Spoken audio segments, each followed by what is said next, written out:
Listen with the whole of your attention, for what I am about to tell you is not common knowledge, nor is it the chatter of men who trade in shallow words.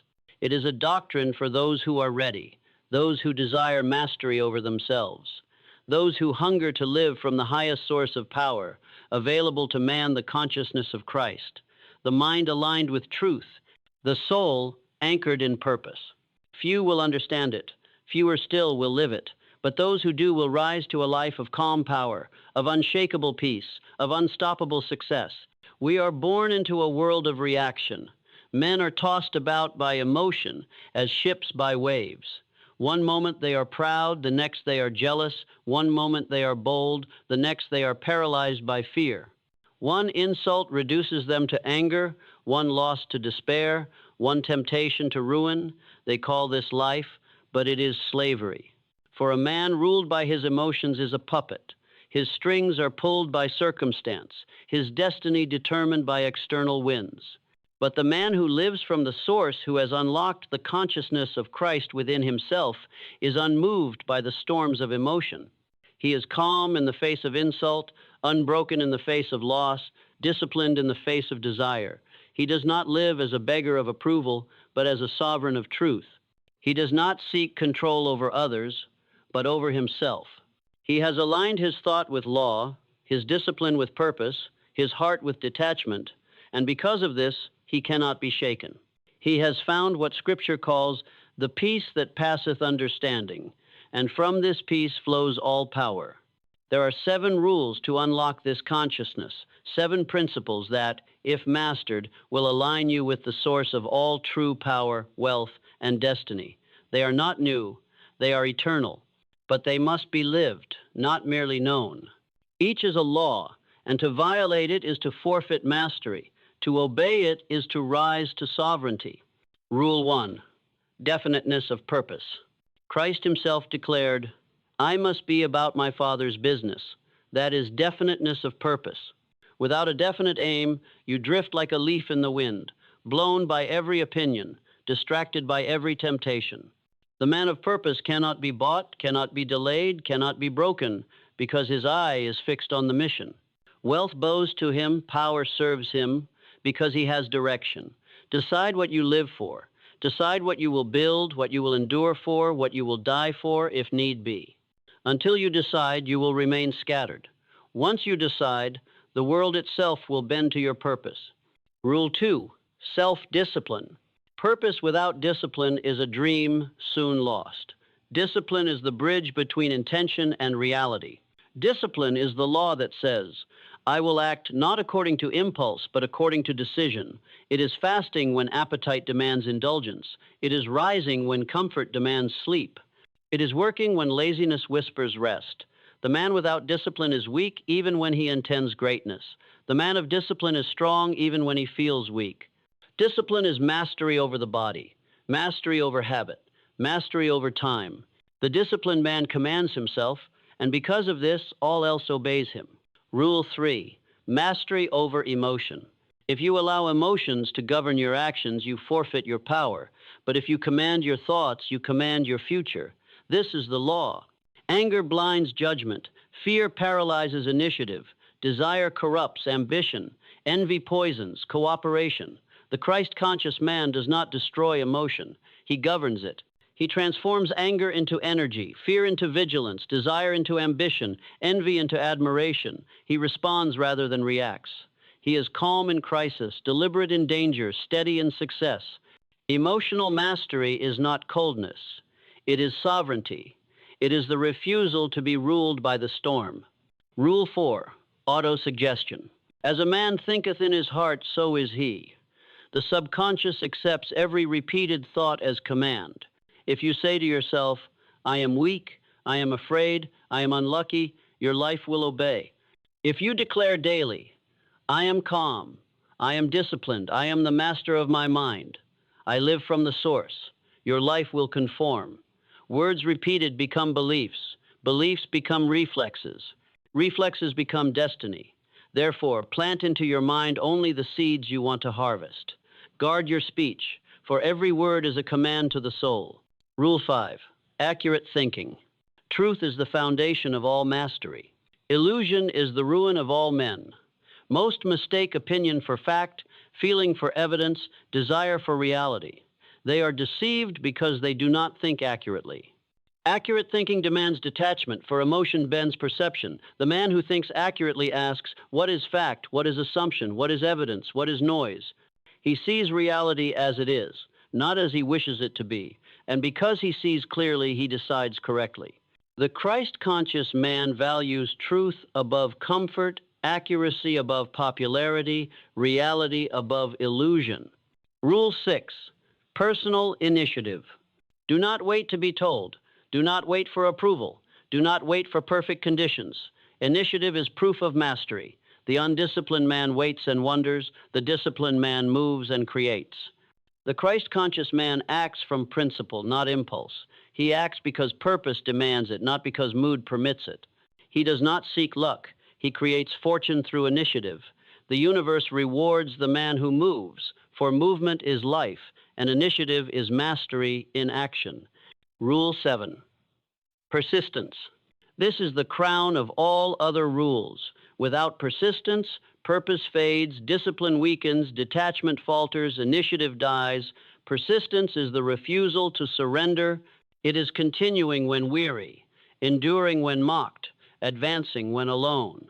It is rising after failure, learning from defeat, pressing on until victory yields. Persistence is the proof of belief, the guarantee of destiny, the fire that tempers the soul. All men fall. Only the persistent rise again and again until nothing can stop them. These are the 7 rules: purpose, discipline, emotion, autosuggestion, accuracy, initiative, persistence. They are one chain, and the chain is unbreakable only when complete. Break one link, and mastery is lost. Keep them all, and nothing can resist you. To unlock the consciousness of Christ is to align yourself with these laws until they are no longer effort but nature, no longer practice but instinct, no longer discipline but identity. Then you will live from the source, calm in spirit, clear in thought, commanding in action. You will cease to be a slave of circumstance and become a master of destiny. You will cease to beg from the world and begin to command it. So I leave you with this charge. Govern yourself, discipline your habits, master your emotions, plant only thoughts that strengthen, pursue truth without compromise, act without delay, persist without surrender. Do this, and you will rise into the consciousness of Christ, the source of all sovereignty, the key to peace, the secret of wealth, the law of destiny. For the man who masters himself lives from the source, and the man who lives from the source cannot be stopped. Rule 1, definiteness of purpose. All great achievement begins with this, definiteness of purpose. Without it, discipline has no target, persistence has no fuel, thought has no clarity, and life itself has no anchor. The man without purpose is a ship without a rudder, and the winds of circumstance will scatter him to ruin. But the man with purpose is steady in storm, unyielding in temptation, relentless in pursuit, for he knows why he lives. Christ himself declared, I must be about my Father's business. That is definiteness of purpose. He did not drift, he did not delay, he did not scatter his power across trifles. He lived for one mission, one calling, one supreme aim.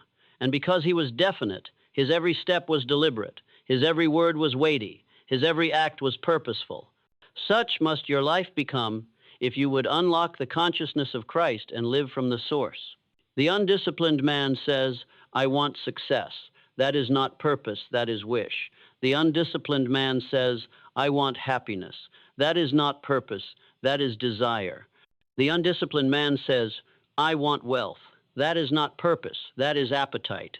Purpose is more than a want. It is a decision, a law, a command written into the soul that governs all lesser desires. Purpose says, I will build this, I will become this, I will conquer this, I will endure this. I will give myself entirely to this, no matter the cost. When purpose is definite, sacrifice becomes natural. Comfort loses its chains. Distraction loses its power. Approval loses its grip. For the man of purpose is already owned not by the world, but by his mission. And when a man is owned by his mission, nothing else can master him.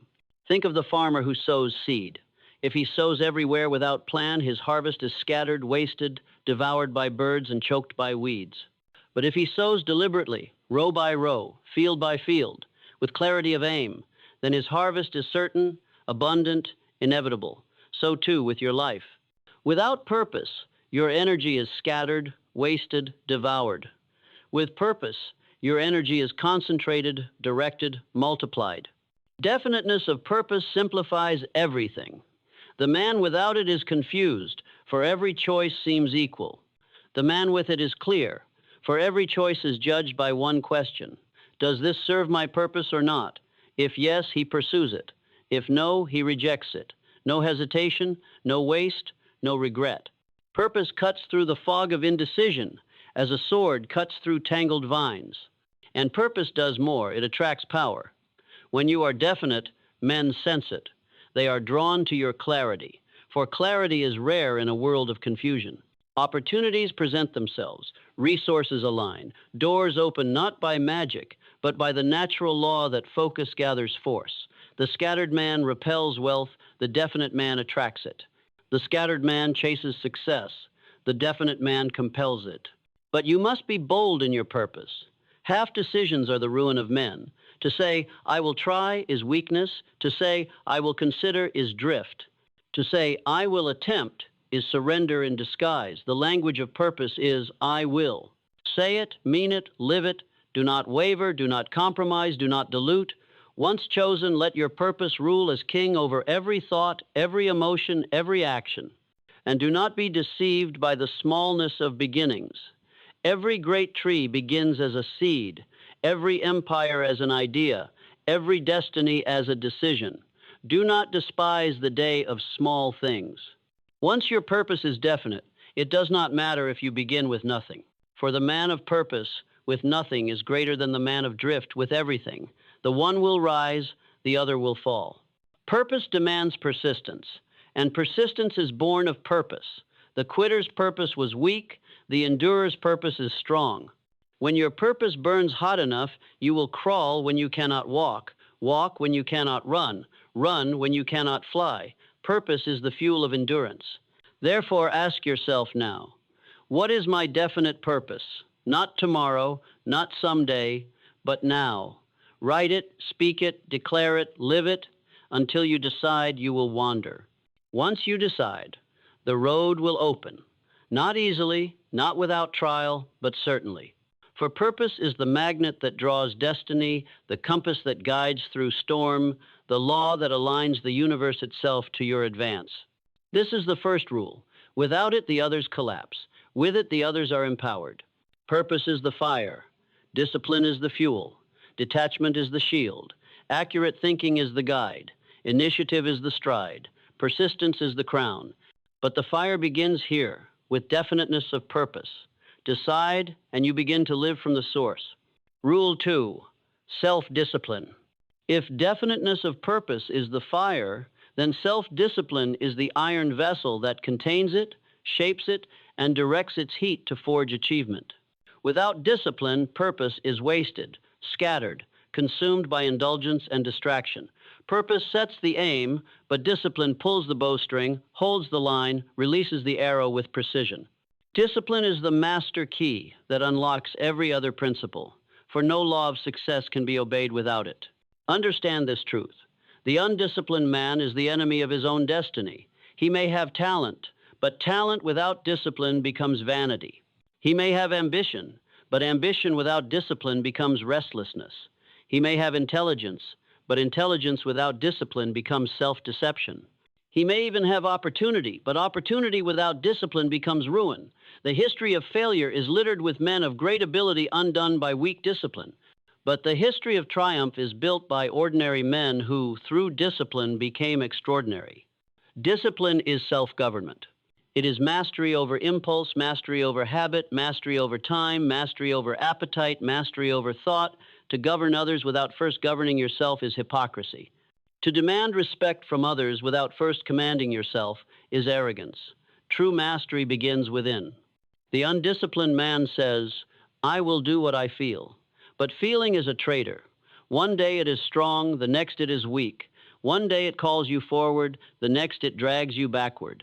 To be ruled by feeling is to live as a reed in the wind, bending with every breeze. The disciplined man says, I will do what I decided, regardless of what I feel. That is strength. That is sovereignty. That is self-discipline. Consider the athlete who desires victory. He must train when others sleep, rise when others rest, endure when others quit. His body cries for comfort, his mind tempts him with excuses, but he obeys neither. He obeys only his decision. He is not free to indulge, but because of that, he is free to triumph. The undisciplined man believes freedom is indulgence, but indulgence is slavery. The disciplined man knows freedom is obedience to principle, and that is true liberty. Discipline is not punishment. It is structure. It is order. It is alignment with law. The planets revolve with discipline. The seasons change with discipline. The tides rise and fall with discipline. Nature itself is ordered, governed, precise. Disorder is death. So too in man. Without discipline, there is decay. With discipline, there is growth. Self-discipline demands sacrifice, but sacrifice is the price of greatness. To sacrifice ease for effort, pleasure for purpose, distraction for focus is not loss, it is exchange. You trade the lesser for the greater, the temporary for the eternal, the comfort of now for the triumph of later. The undisciplined man clings to what is easy and gains nothing. The disciplined man gives up what is easy and gains everything. To live without discipline is to live at the mercy of appetite. Appetite for food, for comfort, for pleasure, for recognition, for distraction, all demand to be served. But appetite is never satisfied. It grows with feeding. The undisciplined man is devoured by his own appetites. The disciplined man denies them, controls them, directs them. He eats to live, he does not live to eat. He rests to recover, he does not rest to avoid. He seeks pleasure in its place, not as his master. Appetite obeys him because he does not obey it. And discipline must be consistent. One act of discipline does not create mastery any more than one stroke of the chisel creates the statue. Mastery is born of repetition, of habit forged by practice. To discipline yourself today and indulge tomorrow is to undo your own work. Discipline must become nature, instinct, identity. You must become the man who acts with discipline, not the man who occasionally disciplines himself. Discipline governs thought as much as action. The undisciplined mind wanders, scatters, distracts itself with trivialities. It drifts from worry to fantasy, from fear to desire, from noise to noise. The disciplined mind directs itself. It focuses on what matters, excludes what does not, returns again and again to its purpose. He who cannot discipline his thought cannot discipline his life. Discipline is not merely denial, it is redirection. It is not the suppression of energy, but the channeling of it. The river that flows everywhere becomes swamp. The river that is disciplined by banks becomes power, becomes current, becomes force. So too with the energies of man. Without discipline, they are wasted. With discipline, they carve valleys, turn mills, generate power, shape destinies. And know this, discipline multiplies itself. The man who disciplines his body finds it easier to discipline his mind. The man who disciplines his mind finds it easier to discipline his habits. The man who disciplines his habits finds it easier to discipline his destiny. Every act of discipline strengthens the will. Every surrender weakens it. Each decision builds momentum, for good or for ruin. But let this truth be clear. Discipline is not harshness, not cruelty toward oneself. It is care. It is the care of the gardener pruning the tree, of the craftsman shaping the wood, of the general training the soldier. The gardener cuts not to harm, but to strengthen. The craftsman carves not to destroy, but to create. The general drills not to punish, but to prepare. Discipline is care for the future self, a care too rare in a world enslaved by the present. The man of self-discipline commands respect, even from his enemies, for men recognize in him what they lack in themselves. His presence convicts the lazy, inspires the weary, challenges the weak. He is not easily persuaded, not easily moved, not easily broken. He is firm, steady, reliable, because he has made himself so. Discipline is dignity. Therefore, if you would live from the source, build discipline in every sphere. Rise when you say you will rise. Work when you say you will work. Restrain when you say you will restrain. Persist when you say you will persist. Train your word to be law to yourself. When you command yourself and obey, you become dangerous. For no enemy can master the man who has mastered himself. This is the second rule, self-discipline. Without it, purpose fails. With it, purpose triumphs. For discipline is the law of cause and effect within yourself. If you sow obedience to principle, you will reap mastery and destiny. Govern yourself, and all else will follow. Rule 3, mastery over emotion. If purpose is the fire and discipline is the vessel, then mastery over emotion is the steady hand that holds the vessel and directs the fire. Without it, purpose burns uncontrolled, and discipline collapses under sudden storms. Emotion is a gift when governed, but a tyrant when free. The man who cannot master his emotions will be mastered by them, and he who is mastered by emotion cannot be master of his destiny. Understand this with clarity. Emotions are powerful servants, but disastrous rulers. Anger sharpens action, but ungoverned, it blinds judgment. Desire fuels ambition, but ungoverned, it enslaves the will. Fear protects from danger, but ungoverned, it paralyzes advancement. Love inspires sacrifice, but ungoverned, it degenerates into obsession. Every emotion has its place, but none may hold the throne. The throne belongs to reason, and reason must be guarded by discipline, directed by purpose. The undisciplined man reacts, the masterful man responds. Reaction is automatic, blind, dictated by external stimulus. Response is deliberate, considered, dictated by internal command. The difference between reaction and response is the difference between slavery and freedom. The man of reaction is a puppet, jerked by circumstance, controlled by insult, moved by flattery, undone by fear. The man of response is sovereign. The world may act upon him, but he alone decides his course. Christ himself mastered emotion. He was moved with compassion, but not enslaved by it. He was angered at corruption, but not consumed by rage. He was sorrowful, yet not hopeless, resolute, yet not merciless. He felt fully, but never surrendered sovereignty to feeling. That is mastery. Not the cold absence of feeling, but the royal control of it. To be numb is weakness disguised as detachment. To be inflamed is slavery disguised as passion. To be master is strength, to feel deeply, but command fully. Consider the battlefield general. If he yields to panic, his army collapses. If he yields to rage, his strategy is reckless. If he yields to despair, his men lose heart. But if he feels all and governs all, if he keeps his mind clear and his judgment steady, he commands victory. You are that general, and your mind is the battlefield. Emotions surge like armies. Some fight for you, some fight against you. You must not flee, you must not surrender, you must not let them govern. You must govern them or they will govern you. Mastery of emotion requires awareness. You must know what stirs within you the instant it stirs. To be ignorant of your own feeling is to be ambushed by it. The man who says, "I did not know what I was doing, I was carried away," is a man who does not command himself. The master says, "I felt the storm rise, I saw it clearly, I named it, I contained it, I directed it."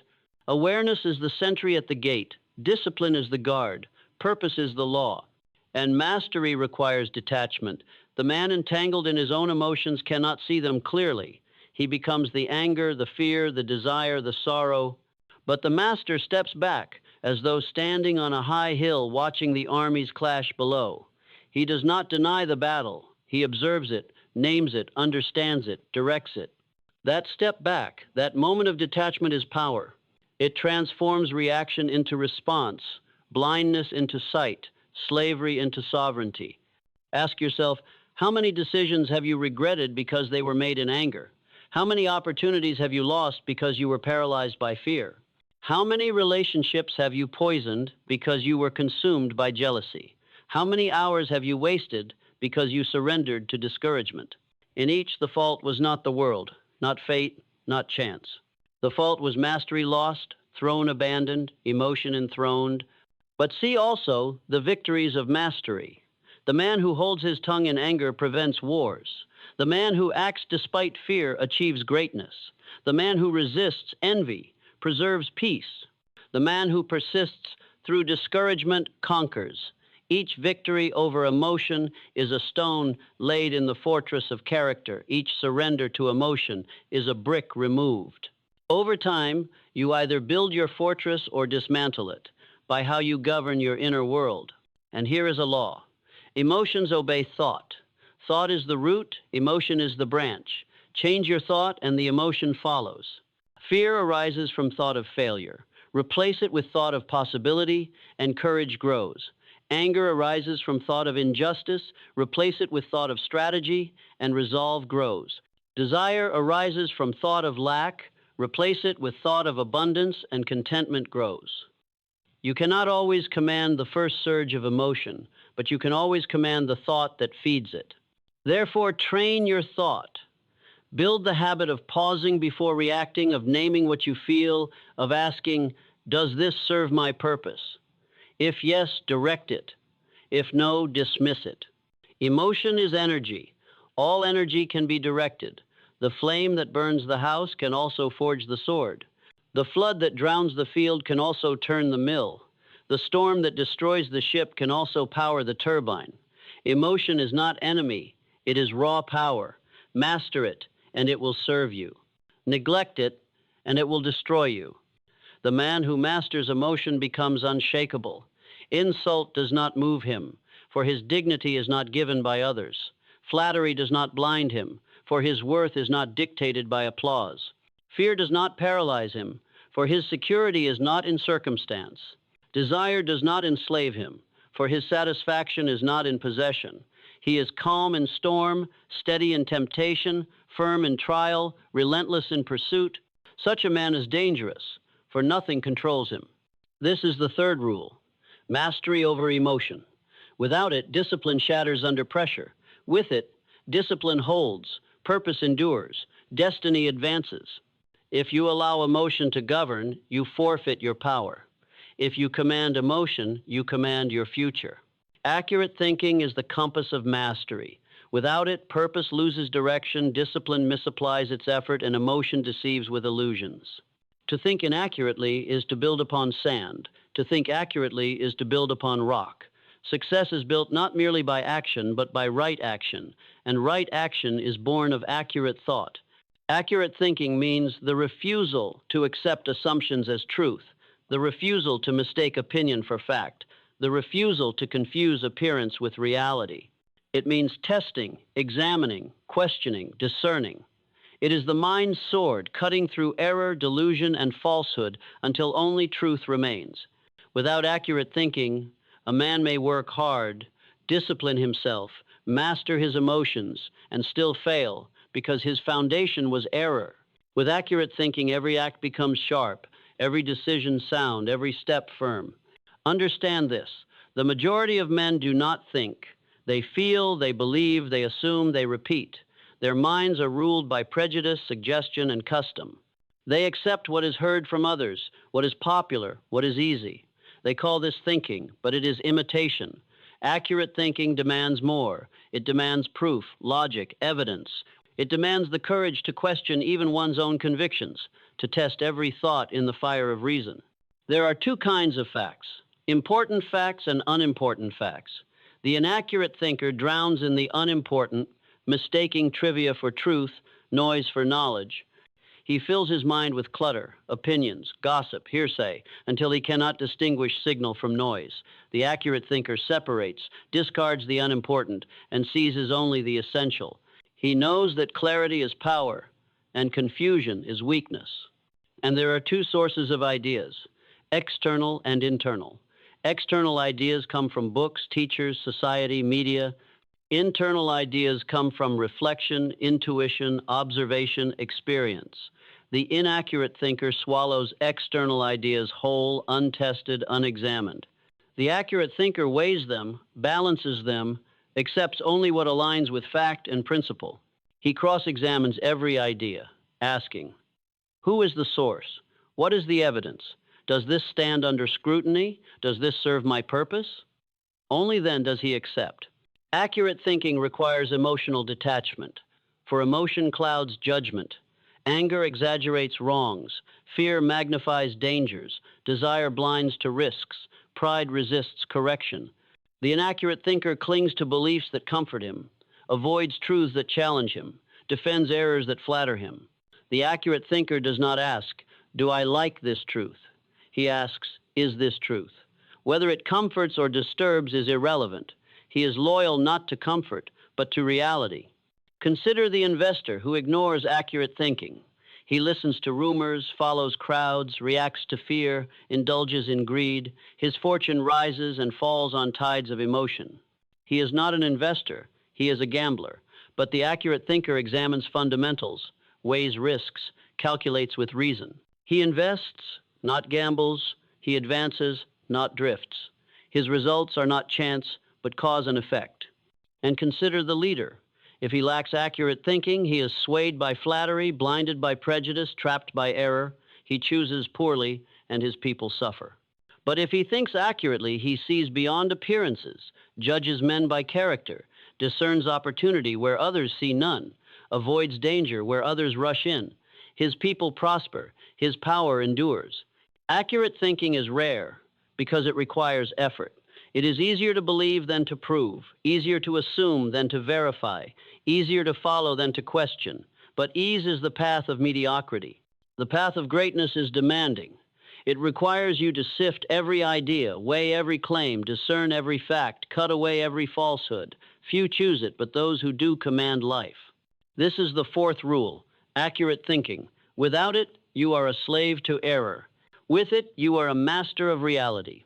The law is clear. If your thoughts are false, your results will be failure. If your thoughts are true, your results will be success. For the mind builds the world in which you live. Think inaccurately, and you live in illusion. Think accurately, and you live in power. Rule 5. Autosuggestion. Autosuggestion is the mechanism by which thought becomes reality. It is the process by which the conscious mind impresses its desires upon the subconscious, and the subconscious in turn directs behavior, attitude, and destiny. Every man is ruled in the end by the dominating thoughts he allows to dwell in his mind. Thus, autosuggestion is not merely a principle of psychology, it is the very steering wheel of destiny. Understand this law. The subconscious mind does not question. It does not argue. It does not reason. It does not discriminate. It accepts without resistance the ideas that are repeatedly impressed upon it. If you impress it with fear, it guides you toward failure. If you impress it with courage, it guides you toward victory. If you impress it with doubt, it produces hesitation. If you impress it with faith, it produces initiative. Whatever you repeatedly tell yourself, you become. And here lies both the danger and the opportunity. For most men, autosuggestion is unconscious. They allow fear, worry, complaint, gossip, and defeatist thoughts to seep daily into their subconscious. They repeat to themselves without awareness, "I cannot. It is too hard. It is not for me. I will fail." And their subconscious, obedient servant that it is, shapes their reality accordingly. Their lives become self-fulfilling prophecies of defeat. But the master uses autosuggestion consciously. He selects his thoughts as a king selects his counselors. Only the wise, the strong, the faithful are admitted. He crafts affirmations of purpose, discipline, courage, wealth, and repeats them daily with faith and emotion until the subconscious accepts them as commands. He saturates his mind with images of the destiny he desires until the subconscious cannot distinguish between dream and reality. Then the subconscious mobilizes every faculty, every habit, every instinct to bring it into being. Autosuggestion is the bridge between desire and achievement. Desire alone is not enough. It must be transferred into belief. Belief alone is not enough. It must be transferred into action. Autosuggestion is the method of transfer. It transforms desire into belief, belief into habit, habit into destiny. He who masters autosuggestion masters the process by which thought becomes flesh. Christ himself understood this law when he declared, "According to your faith, be it unto you." Faith is simply thought impressed with conviction upon the subconscious, repeated until accepted, acted upon until realized.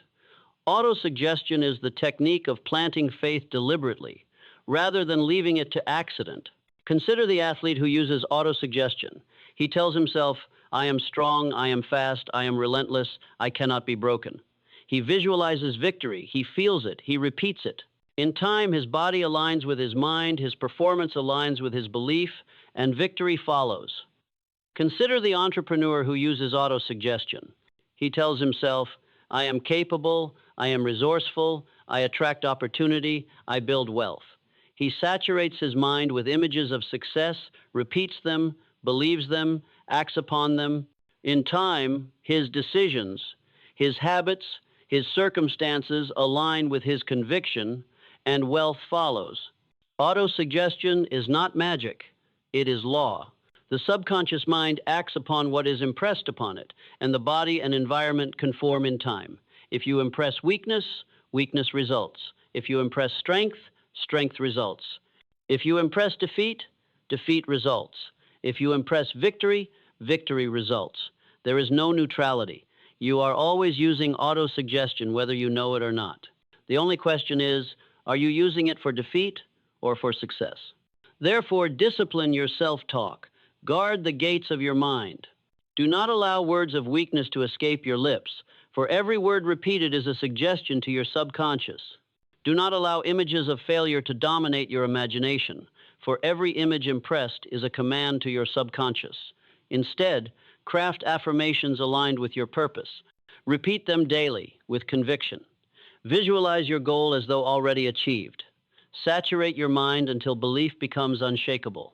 And remember, autosuggestion requires repetition. One thought impressed once is weak. A thought impressed daily with faith and feeling becomes irresistible. Just as drops of water wear through stone by persistence, repeated suggestions carve themselves into the subconscious. It is not the strength of a single thought that matters, but the consistency of repeated thoughts. This is the fifth rule, autosuggestion. With it, you program your inner world. With it, you shape your destiny. Without it, your mind is programmed by accident, by fear, by the suggestions of others. With it, you become the master of your fate. The law is certain. What you impress upon the subconscious with repetition and faith, you will express in reality with action and result. Rule 6. Self-discipline. Self-discipline is the governor of the mind, the keeper of the will, the guardian of destiny. Without it, every principle collapses into weakness. With it, every principle becomes power. Discipline is the art of commanding oneself, of ruling one's appetites, of controlling one's emotions, of directing one's thoughts, of ordering one's actions. It is the difference between the man who is a master and the man who is a slave. Consider this. The man who cannot control himself cannot control anything. He may command armies, manage wealth, influence nations, but if he is a slave to anger, to fear, to desire, to appetite, to laziness, he will eventually be overthrown, for his greatest enemy lies within. Victory over the self precedes victory over the world. Until you master yourself, you are unfit to master anything else. Discipline is not punishment. It is alignment. It is the act of aligning thought, feeling, and action with purpose. It is the refusal to allow impulse to dictate action. It is the ability to say no to weakness and yes to strength, no to distraction and yes to purpose, no to comfort and yes to growth. Discipline is not the denial of life, but the redirection of life toward greatness. Self-discipline is built through habit. No man is born disciplined. He becomes disciplined through repeated acts of control. Every time you resist temptation, your discipline grows stronger. Every time you yield to weakness, your discipline grows weaker. Discipline is like muscle. It strengthens with use, it atrophies with neglect. The disciplined man builds his strength daily through small victories until he becomes unconquerable.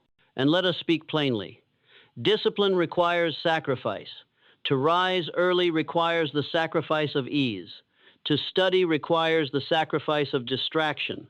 To save requires the sacrifice of indulgence. To work requires the sacrifice of idleness. Discipline is the willingness to trade immediate comfort for ultimate gain. The undisciplined man chooses ease now and suffers later. The disciplined man chooses effort now and reaps reward later.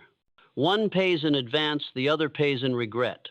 Discipline is also the power of consistency. Great achievements are not the product of occasional effort, but of daily effort, compounded over time. The disciplined man does not wait for motivation, he acts from principle. He does not wait for inspiration, he acts from duty. He does not wait for the perfect moment, he acts in every moment. By his steady hand, small actions accumulate into great results, and mountains are moved not in a day, but through daily strokes of effort. Emotional discipline is the highest form of self-discipline, for the undisciplined man may control his schedule, his diet, his finances, yet still be undone by anger, fear, jealousy, pride. Emotional discipline is the art of remaining calm when provoked, patient when delayed, courageous when threatened, steadfast when tested. It is the ability to respond with reason rather than react with impulse. The man who governs his emotions is unassailable, for no insult can shake him, no fear can bind him, no desire can rule him. Understand this law. If you do not discipline yourself, life will discipline you. If you do not control your habits, they will control you. If you do not master your emotions, they will master you. If you do not rule your thoughts, they will rule you. Discipline is not optional, it is inevitable. The only question is, will you impose discipline on yourself voluntarily, or will the consequences of weakness impose it upon you forcibly? The disciplined man becomes dangerous, for he cannot be swayed by impulse, cannot be bribed by comfort, cannot be enslaved by weakness. He walks a straight path when others wander. He endures when others quit. He acts when others hesitate. He achieves when others fail. His power does not come from chance, but from choice. He is the architect of his destiny, because he is the master of his self. This is the sixth rule, self-discipline. Without it, all knowledge, all desire, all vision collapses into ruin. With it, even small talents, small resources, small opportunities grow into greatness. The law is certain. Discipline is the bridge between desire and destiny. Cross it, and nothing is beyond reach. Refuse it, and nothing can be attained. Rule 7, mastery over emotion. Emotion is the storm of the inner world. It is the fire that can warm the heart or burn the house to ashes. It is the tide that can lift the vessel to its destination or dash it against the rocks. To master emotion is not to kill it, but to direct it. For emotion is energy, and energy is power. Left undisciplined, it destroys. Disciplined, it builds empires. Understand this principle.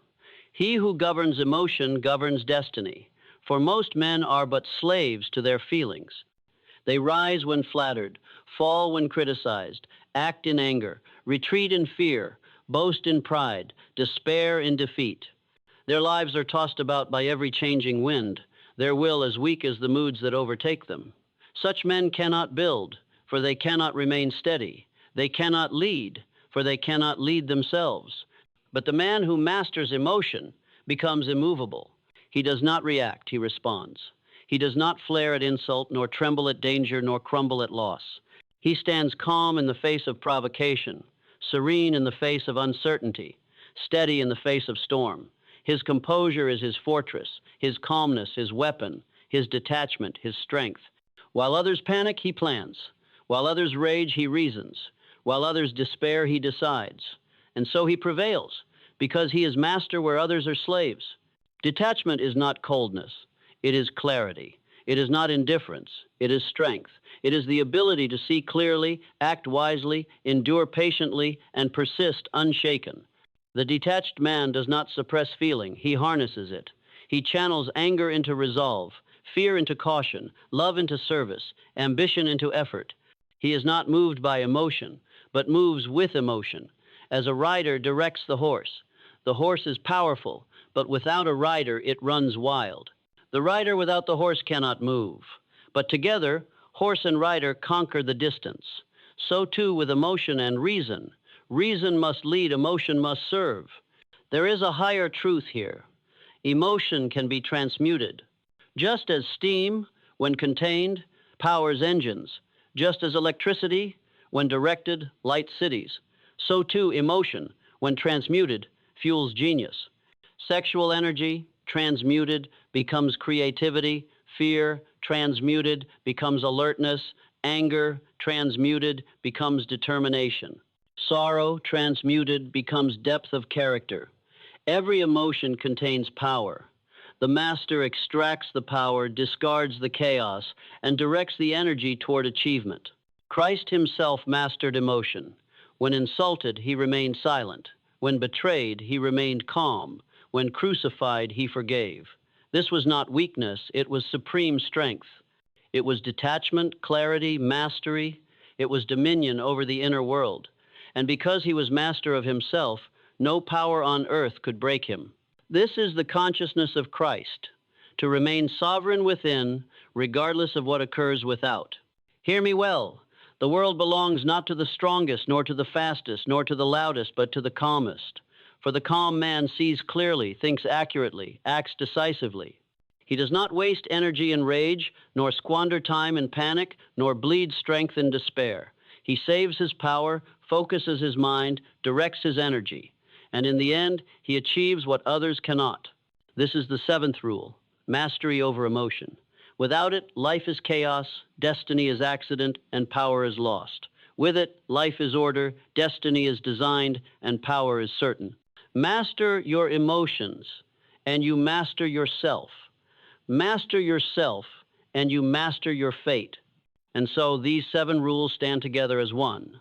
Purpose, detachment, accurate thinking, initiative, autosuggestion, discipline, and emotional mastery. Together, they form a ladder to the higher plane of consciousness, where wealth, power, and peace are not accidents, but certainties. They are the keys to living from the source, to awakening the consciousness of Christ, to becoming a master of the inner world and, by extension, of the outer world. The final truth is this: all mastery begins within. Wealth begins within. Power begins within. Peace begins within. Destiny begins within. Conquer the self, and the world is conquered. Fail within, and the world will crush you. Now the choice is yours. Now I speak directly to the hidden part of you, the sovereign within, the conqueror asleep beneath layers of fear, doubt, and habit. That part of you is waiting to be summoned, waiting for the command, waiting for the moment when you choose to rise. That moment is now. You have been handed the 7 rules. They are not mere words, they are weapons. They are not mere ideas, they are laws. Break them, and life will break you. Honor them, and life will crown you. The laws are impartial, exact, unbending. They favor no man and deny no man. They bow only to the one who dares to obey them. The first step is to choose. Choose definiteness of purpose and cut away every idle aim. Choose self-discipline and renounce every weakness. Choose mastery over emotion and forsake every reaction. Choose detachment and refuse to be ruled by praise or insult. Choose to live as a master, not a slave. Do not wait, do not hesitate. Delay is the thief of destiny. Life will test you whether you are ready or not, so it is better to meet the test prepared, armed, disciplined, detached, unshakable. The storms are coming, some you can see, most you cannot. The undisciplined will drown, the reactive will panic, the needy will fall. But you, if you build mastery now, will walk upon the storm as upon solid ground. Fix this in your mind. The richest wealth, the rarest freedom, the highest power lies not in gold, nor in status, nor in recognition, but in mastery of self. The man who rules himself is richer than kings, freer than conquerors, greater than all who rule without. For kingdoms can fall, fortunes can vanish, titles can be stripped, but the self-mastered man remains sovereign still. And when you live by these rules, when you think with definiteness, act with discipline, move with initiative, stand calm in every storm, then you will find that wealth itself will seek you, opportunities will recognize you, power will obey you, peace will inhabit you, destiny will welcome you. So I leave you with this charge. Rise above the common, detach from the noise, discipline your mind, master your emotions, and live from the source. For the source is within you. The kingdom of mastery, the consciousness of Christ, the key to all wealth and all power. It has been waiting all along inside your own mind. Claim it, live it, rule yourself, and you will rule all else.